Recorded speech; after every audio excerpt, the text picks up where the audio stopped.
Shalom Bapak Ibu Saudara sekalian, apa kabar? Kita kembali merenungkan kebenaran firman Tuhan. Firman Tuhan hari ini terambil dari Lukas pasal yang pertama ayat 34 sampai dengan ayat yang ke-35. Kata Maria kepada malaikat itu, bagaimana hal itu mungkin terjadi? Karena aku belum bersuami. Jawab malaikat itu kepadanya, Roh Kudus akan turun atasmu dan kuasa Allah yang Maha Tinggi akan menaungi engkau. Sebab itu anak yang akan kau lahirkan itu akan disebut kudus, anak Allah. Firman Tuhan hari ini berbicara tentang bagaimana ketika Maria berjumpa dengan malaikat. Maria berkata pada saat itu tidak mungkin. Apakah itu bisa terjadi?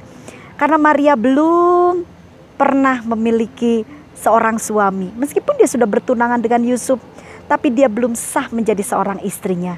Tapi Alkitab dengan jelas katakan bahwa malaikat memberikan penjelasan kepada Maria bahwa tidak ada perkara yang mustahil.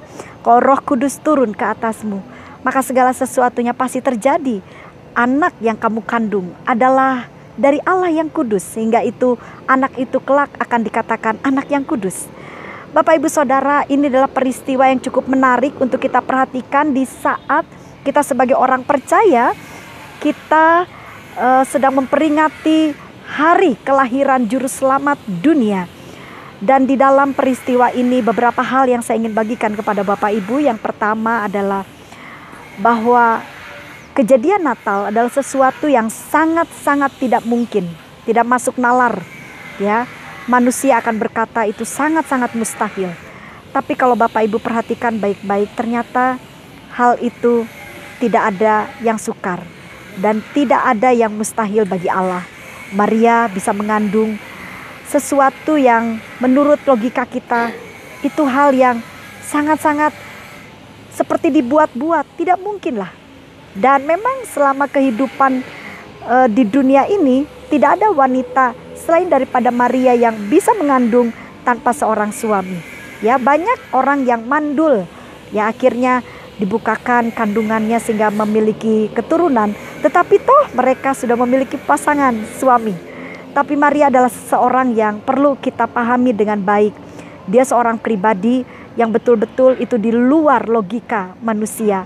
Dari sini pelajaran yang pertama yang kita bisa pelajari bahwa di dalam Tuhan tidak ada yang mustahil. Bapak Ibu Saudara, Maria berkata itu tidak mungkin. Tetapi malaikat menekankan bahwa bagi Allah tidak ada yang mustahil. Dan yang kedua, apa yang kita bisa pelajari dari peristiwa Maria yang mengandung Kristus sebagai juru selamat dunia. Di sini kita bisa melihat kenapa Allah memakai Maria. Kenapa Allah memilih Maria? Kalau Bapak Ibu perhatikan, Maria adalah pribadi yang benar-benar menjaga kekudusannya. Alkitab mencatat bahwa Maria masih perawan. Meskipun dia sudah memiliki tunangan, dia sudah memiliki calon suami, tapi dia tetap menjaga kekudusannya. Dia tidak mau menodai kehidupannya, dia tidak mau merusak kehidupannya dengan hanya kenikmatan sesaat. Hari-hari ini banyak sekali manusia tidak berpikir panjang. Mereka betul-betul mengabaikan hidup kudus dan mereka mencoba untuk hidup di dalam kedagingannya. Bahkan kenikmatan sesaat yang tidak pernah mereka pikirkan bahwa akibatnya, dampaknya itu sangat-sangat tidak baik. Tetapi Maria dia menjaga kekudusannya. Dan saya percaya ketika Maria menjaga kekudusannya, rencana Allah yang begitu besar terjadi dalam hidup Maria. Bapak Ibu, kalau saya dengan saudara belajar menjaga kekudusan kita, percayalah bahwa rencana Allah yang dahsyat, rencana Allah yang baik akan terjadi dalam kehidupan kita semua. Amin. Saya percaya Tuhan beserta dengan kita. Tuhan Yesus memberkati.